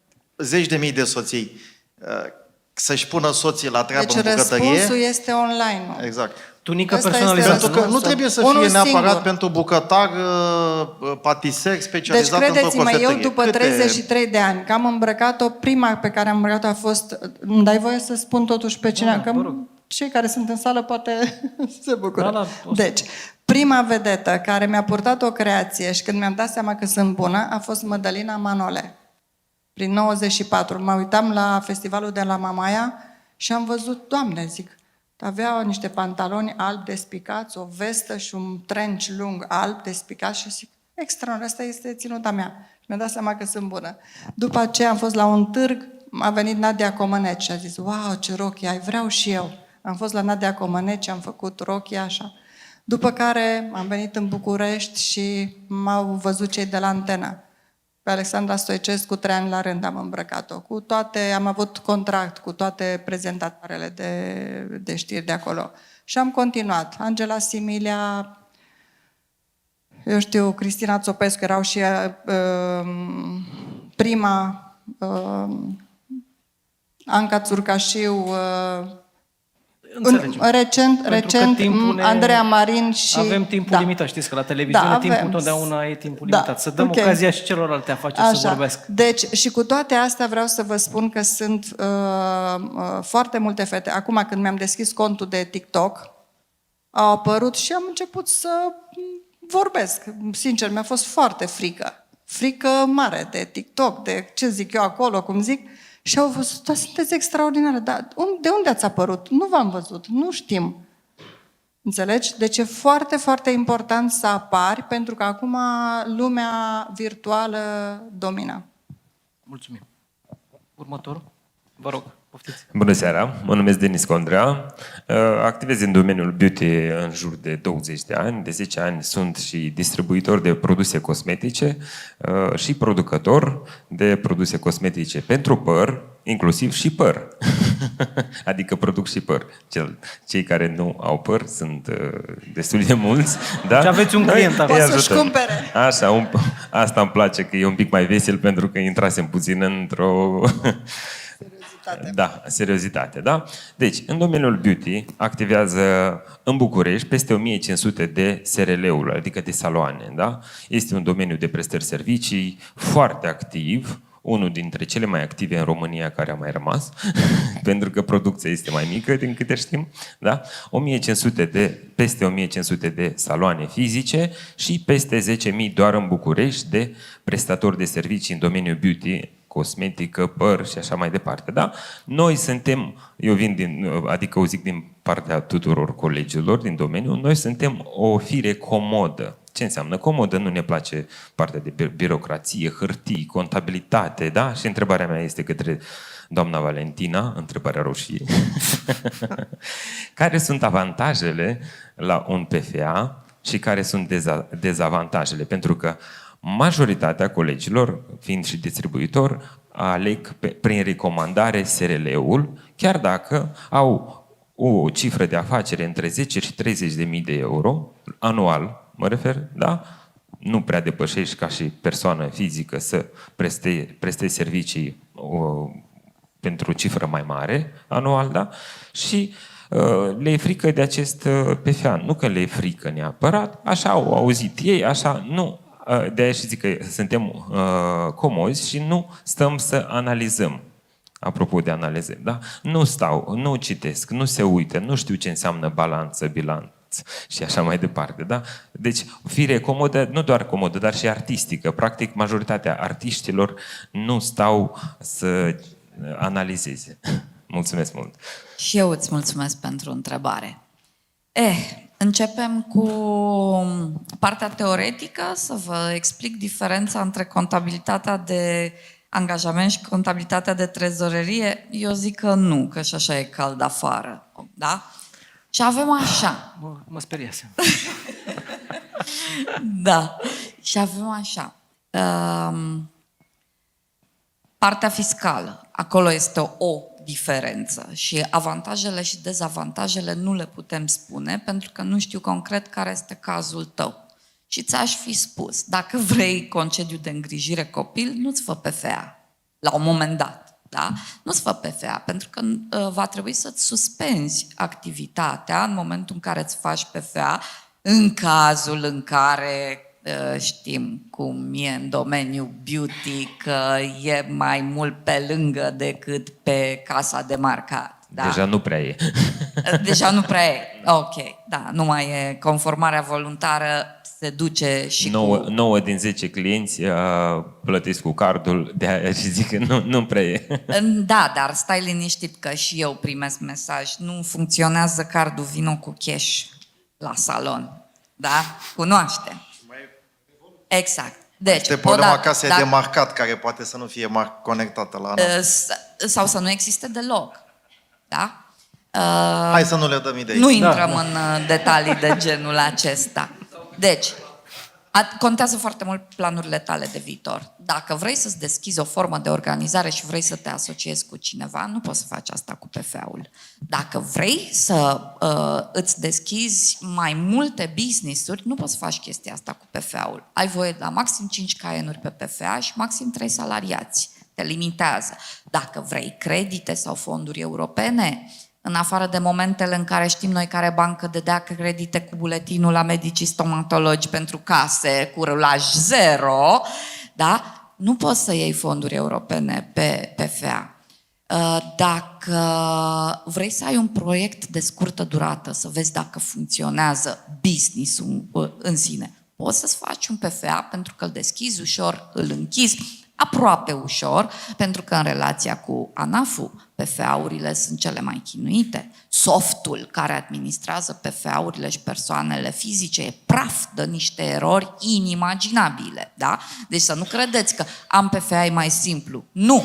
Contabilii fug ca dracu de tămâie de PFA-urile astea, pentru că atât de complicat este administrarea unui PFA în relația cu ANAF-ul. Și de aici întrebările sunt nebănuite. La un moment dat vrei să-ți iei credit personal pentru casă, că asta se poartă, ăsta este trendul și la asta contează. Nu-ți deschide PFA, îți deschizi SRL. Ok, te angajezi la tine în firmă, dar nu te angaja cu contract de muncă dacă tu centrezi și tu dai cu capul. Te angajezi cu contract de mandat, pentru că ești administrator, nu ești într-o relație de subordonare cu tine însuți. Sunt mult mai multe aspecte, mituri și adevăruri. Știu ce o să-mi ziceți, că o să-mi ziceți povestea, da, dar la PFA pot să-mi iau banii oricând. Evident că și la SRL poți să faci chestia asta. Ai noțiunea de dividende anticipate cu bilanț interimar. Repartizezi profitul în dividende, grijă mare când îl scoți, ca să nu decapitalizezi firma și să-l scoți ca să-l bagi înapoi la loc atunci când ai bani în firmă. Sunt mult mai multe aspecte de discutat, dar în principal răspunderea e aceeași, că dacă ai SRL cu asociat unic, ești administrator, răspuns cu patrimoniu personal, la PFA e același lucru. Tot răspunzi cu patrimoniu personal. Chit că cele două patrimonii sunt un pic diferite ca și noțiuni. Da? Deci cam astea sunt. Ce contează? Evident, Costurile unui PFA sunt mult mai mici, dar, repet, bătaia de cap pe administrarea unui PFA la ANAF este horror. Costurile cu serviciile de contabilitate pe o firmă sunt mai mari decât la un PFA. Evident că sunt mai multe rigori în cazul unui SRL, chiar dacă este neplătitor de TVA, comparativ cu un PFA la care ai o singură declarație pe an. Însă, cu ce vine la pachet și ce am găsit eu în practică? Persoanele care nu au o rigurozitate sau o educație financiară minimă să-și pună banii deoparte când trece 25 mai ăla pentru PFA-uri, bate vântul pe urmă prin conturi sau din contră când se apropie termenul de plătit taxe, se dă din colț în colț pentru că s-au tocat banii. Așa că, pentru cei care au PFA-uri, vă rog din suflet, faceți-vă 2 conturi, puneți deoparte banii de taxe ca să nu vă dați pe urmă cu capul de pereți. Și obligatoriu, vă rog din suflet, cont bancar separat la PFA față de persoana fizică. Este cu totul și cu totul altă struțocămilă, că nu pot să zic care-i treaba cu PFA-urile astea, mămică, dar dacă vă vine fiscul și se uită în contul personal și vede de acolo încasare bani de la mătușa Tamara, crede-mă că ți impozitează, chit că într-adevăr banii ăia au fost cadou de la mătușa Tamara sau plățile către un prieten fără documente justificative. Nu vă mai jucați cu focul, să vă caute contabilul și pe urmă fiscul în contul personal, pentru că știu că este o practică chestia. La ce mă mai opusesc să deschid cont bancar să am 2 comisioane? Dacă te uiți la cele 2 comisioane bancare, diferența dintre cele 2 conturi bancare, lasă-te de business și du-te și angajează-te. Că nu ne uităm la 20 de lei cât este un comision lunar pentru extrasul de cont. Ok? Consider că ți-am răspuns la întrebare? Bine. Poți să dai și o căutare pe Google. Valentina Saigo, PFA sau SRL. Vreo 2 articole care sunt cel mai citite. Și, de fapt, cel mai citit articol de pe blogul meu este Am greșit un bon fiscal, ce mă fac? Unde am pus un proces verbal de corectare a erorilor din bonul fiscal. Da? Deci lucrurile simple fac diferența. Întreabă-te ce vrei. Dacă vrei să te dezvolți, nu-ți fă PFA, că nu o să te dezvolți. Te limitează la 5 KN-uri și la 3 angajați. Da? Mult succes!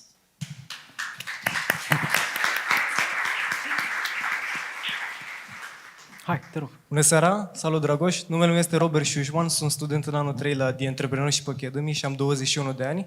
Am un studio de branding și design, se numește Better Today. Practic construiesc branduri de la zero, de la nume, la logo, la ambalaje și la website design. Întrebarea pentru tine este cum poți să atrag clienți mai mulți la început și clienți mai mari? Tu cum ai făcut?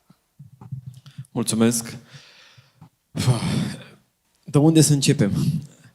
Faci un business de servicii și într-un business de servicii noi cel puțin am încercat să adoptăm o filozofie din asta 360. Unul la mână că trebuie să te faci remarcat cumva, să poți să ajungi la clienții aia mai mari. Și atunci filozofia asta noastră 360 a fost să fim prezenți în tot lanțul. Adică să ajungem să facem, nu știu, spitale sau mall-uri sau proiecte de genul ăsta, ne-am gândit, ok, cine lucrează într-un astfel de proiect? Cine ia decizia într-un astfel de proiect? Și am zis, bun, prima dată pleacă de la idee, pleacă de la arhitect. Bun, hai să targetăm piața asta. Și am targetat-o astfel încât ne-am dus foarte agresiv în zona asta. După care am ajuns în zona managerilor de proiect. Bun, managerii de proiect vor lua decizia dacă ce a pus arhitectul va fi de bun augur sau nu. Și am atacat iarăși zona asta. În paralel am mers foarte mult pe zona de B2C. Adică am vrut să fim prezenți în casele oamenilor pentru a aduce emoția. Noi vindem un produs și un serviciu de design, în primul rând, și decizia se ia foarte mult și emoțional. Și atunci, mergând foarte mult în zona asta, ajungând în cât mai multe case, am spus, ok, decizia trebuie să ajungă să fie cât mai facil de luat. După care am ajuns la beneficiar. Dacă și beneficiarul știe de noi, este clar că filozofia asta pe care ne-am pus-o noi în gând cu 360 va fi, avem un da, bun, înseamnă că proiectul va trece.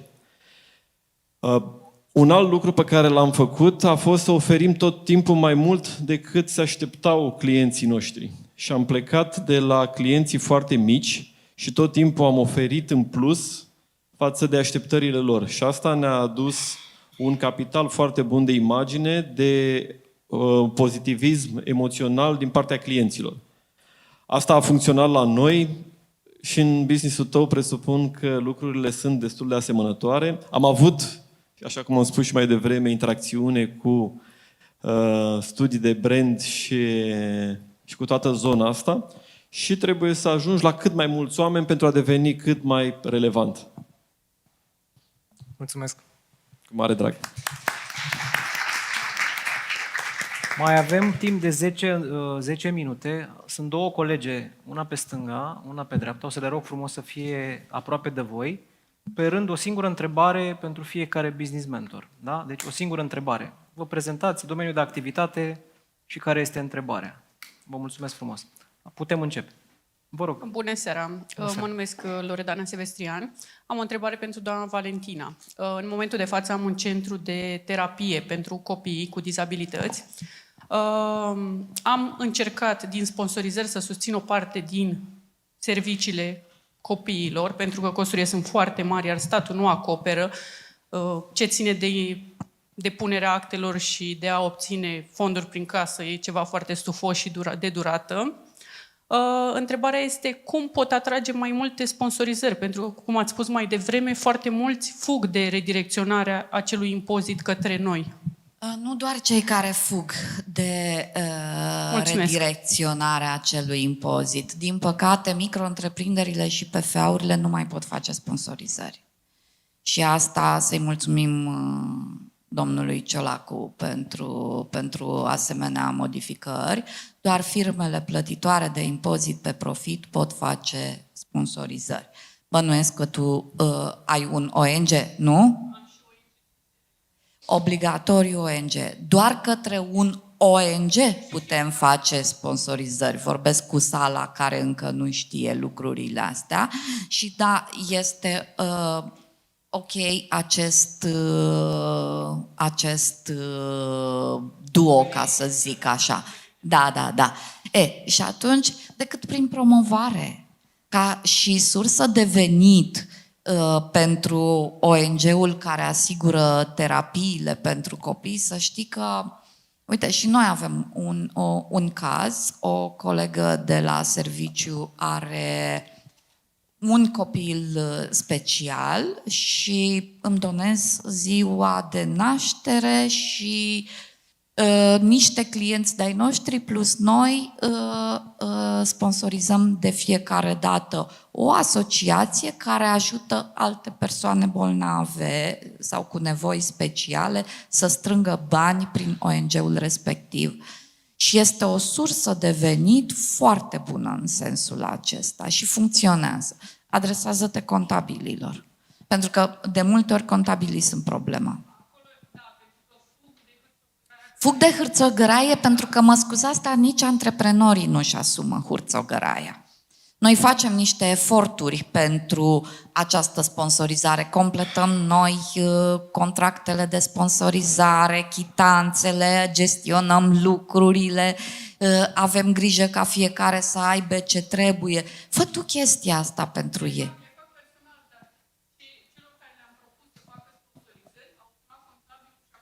Deci du-te spre contabili. Vii la mine și te introduc eu în grupurile de contabili ca să-i ajuți în sensul acesta, știi? Și de asemenea, plus partea de redirecționarea salariului este infim, nu are termen, este incontrolabil și nu știi ce sumă vine către tine. Dar sponsorizările și mare grijă, faceți sponsorizări în interiorul trimestrului, nu după ce trece o lună când sunteți în raportare. Faceți sponsorizările în martie, în iunie, vedeți că iunie, da? Și se termină. face sponsorizările în septembrie și în decembrie, la final de trimestru. Și mai completa, dacă îmi permiteți, pe lângă aceste hățișuri sau birocrație, cu elemente de natură emoțională care pot sensibiliza oamenii. Pentru că oamenii, în general, și cred că toți sunt buni sau au o parte bună și toți se simt bine când fac bine.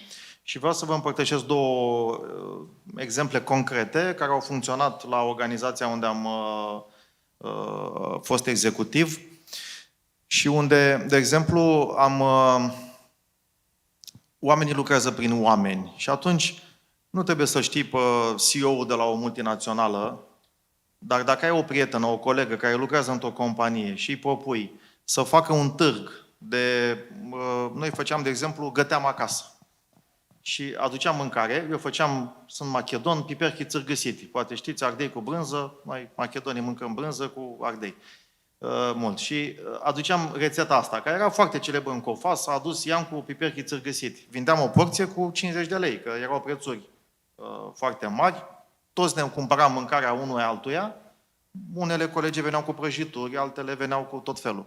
Și atunci era în fiecare lună, ultima vineri din lună, un târg la Cofas, în care noi găteam acasă pentru colegii noștri. Și era foarte frumos, așa, stăteam 2 ore la prânz și mâncam de la colegi, plătind un preț semnificativ peste prețul normal, pentru că se adunau câteva mii de euro, iar Cofas venea și dubla suma.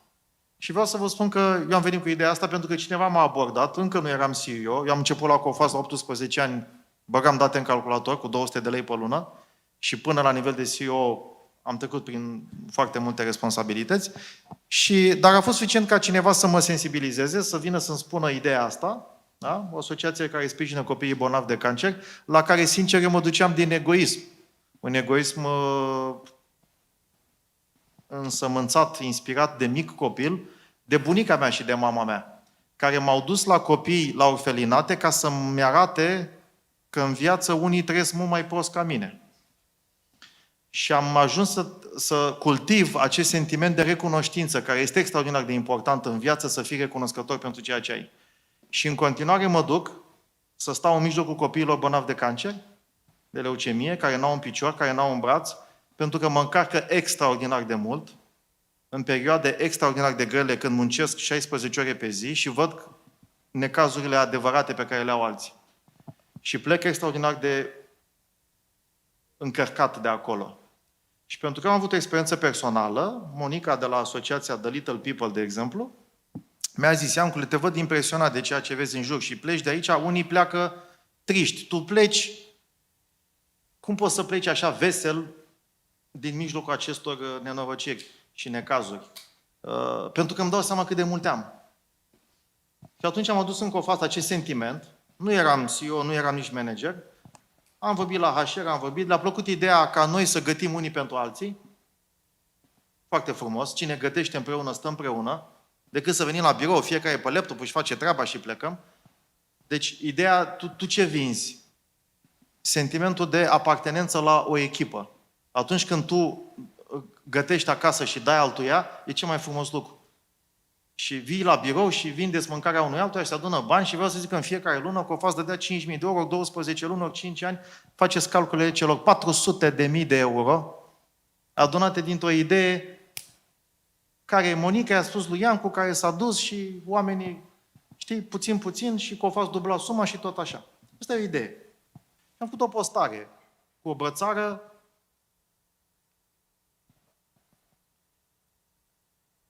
de la o fetiță pe care scria puternic. Mi-am pus-o pe brațul stâng când o notam. Și când o not foarte mult, la un moment dat simți o durere, o tensiune foarte mare la umeri. Vreau să vă zic că într-unul din ani că am nevoie puțin de o pauză să... Da. Haideți să dăm un rând de Foarte aplauze. emoționant, da. Facem o pauză scurtă. Într-unul din ani am înotat, efectiv m-au bătut pe cască și mi-au zis: oprește-te. Da? Pentru că mi-am pus brățara pe mâna dreaptă și când scoteam, eu scot capul pe dreapta mereu. Și când scoteam capul, vedeam brațul ăsta puternic. Păi dacă copiii aia, îngerii aia mici de 5 anișori rezistă la chimioterapie, eu nu pot să mai dau un braț? Și efectiv m-am oprit, concursul se terminase de jumătate de oră și eram singurul în bazin care nota ca nebunul. Se pare că cei din jur mă aplaudau în continuu, eu nu auzeam, că mi-am pus și niște muzică. Și după jumătate de oră, gata, că ne dau ăștia afară de la bazinul Dinamo, oprește-te. Eu, în general, înnot cam 3-4 km. În ziua aceea am notat 10. Și am făcut postarea aia cu această experiență autentică, adevărată, nu marketing. Da? Iar chestia asta poate să crească foarte frumos cu emoție. Da? De la niște influenceri și lideri autentici, care au o oarecare vizibilitate, care sunt sensibilizați de aceste cauze, care se unesc împreună în niște concursuri și care adună sponsori. Pentru că, practic, ca să sprijin pe Iancu care nota, trebuia să sponsorizezi 100 de lei, 200 de lei, 500 de lei sau mai mult și puneai tu suma. Da? În acea zi am adunat 120.000 de euro. Deci îți trebuie niște acțiuni concrete, că poveștile, am auzit, poveștile vând. Emoțiile vând, implementate prin acțiuni concrete. Astea fac diferența din punctul meu de vedere. Da, foarte pe scurt, în anul 2002 aveam angajat o fată care a căzut din copac făcând alpinism, a rămas în căruciorul cu rotile și își dorea foarte mult să studieze la Marangoni, la Milano. Și vine la mine și spune, Eli, hai să încercăm knock, knock, knock, să batem la uși, să adunăm bani, trebuia $15.000. Și am încercat eu să vorbesc în dreapta, în stânga și fiecare zicea, nu, lasă-mă, Eli, nu. Și atunci mi-a venit o idee și am spus, Irina, creează tu desen 12 rochii. Eu am să ți le produc la mine în atelier. Am vorbit cu 12 bărbați vedete, cu 12 femei vedete. Erau foarte mulți, Cristi Brancu, mă rog, Mădălina Manole, așa mai departe. Am organizat un spectacol caritabil cu licitație. Și am reușit, bineînțeles că lumea în anul 2002 nu era obișnuiți cu așa ceva. Eu am făcut spectacolul, s-a numit O speranță pentru Irina. Bineînțeles că foarte mulți a plimbat-o Florin Călinescu pe Bianca Brad, nu știu cât și nimeni nu a licitat. Și atunci eu, vă spun sincer, se poate întâmpla și o chestie din asta. M-am dus la Stella Popescu și am spus, Stella, spune tu că... Păi nu, că eu n-am... Spune, salvează spectacolul. O prietenă de-a mea care era lângă mine a luat-o la fugă. Și am zis, nu se poate. Singurul care, într-adevăr, a plătit rochia, era 200 de euro, așa, a fost Robert Rakers, la Banca Transilvania. Dar ce s-a întâmplat? A fost foarte multă presă, s-a transmis, e foarte important lucrul ăsta, și de la Arad, a doua zi, m-a sunat o doamnă și a zis, Eli, ce lucru extraordinar ai făcut tu! Uite, ai de la noi 1.000 de euro. Am fost formă la surpriză la Andreea Marin, de acolo au mai venit niște bani și vreau să vă spun că toată vara, fiecare mireasă care a venit la noi a zis, vreau și eu să ajut pe Irina, vreau și eu să ajut pe Irina. Și până în toamnă s-au adunat toți cei $15.000 de euro. Și Irina a ajuns să plece la Așa se face. Milano și să-și urmeze visul. A studiat la Marangoni cu banii adunați din această acțiune. Excelent. Dragilor, ediția noastră s-a încheiat. Evident că mai putem sta la poze, mai putem sta să mai discutăm unii cu alții, să faceți și networking. Am încheiat într-o notă, zic eu, optimistă, în același timp, pentru că sunt foarte mulți oameni care trec prin multe suferințe, iar raportat la ceea ce întâmpinăm noi cu fiscalitatea sau, mă rog, cu o mică reajustare de taxe, cred că fiecare poate lua cele mai bune decizii. O întrebare am pentru voi, dacă simțit valoare și în această seară și la această ediție. Da? Ok. Felicitările merg către voi, dar în același timp aș vrea să mai dați un rând de aplauze echipei care lucrează, producătorilor care lucrează și nu-i vedeți. Pentru că ei lucrează mult mai mult decât ceea ce vedem noi aici, pentru ca fiecare ediție să iasă la acest nivel. În același timp, vă invităm în fiecare joi pe Euronews la 15:30 să urmăriți edițiile noastre, sâmbătă și duminica în reluare. De asemenea, vă invităm să-i urmăriți pe acești oameni în social media unde sunt prezenți, pentru că au mult mai multă valoare de oferit decât au oferit în această seară. Vă mulțumim frumos, ne revedem la networking și la poze.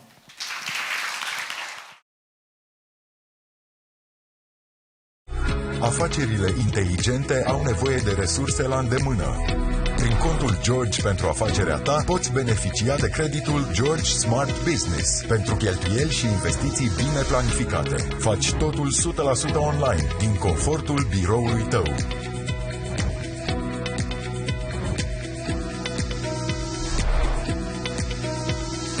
George, primul banking inteligent. Inovație BCR.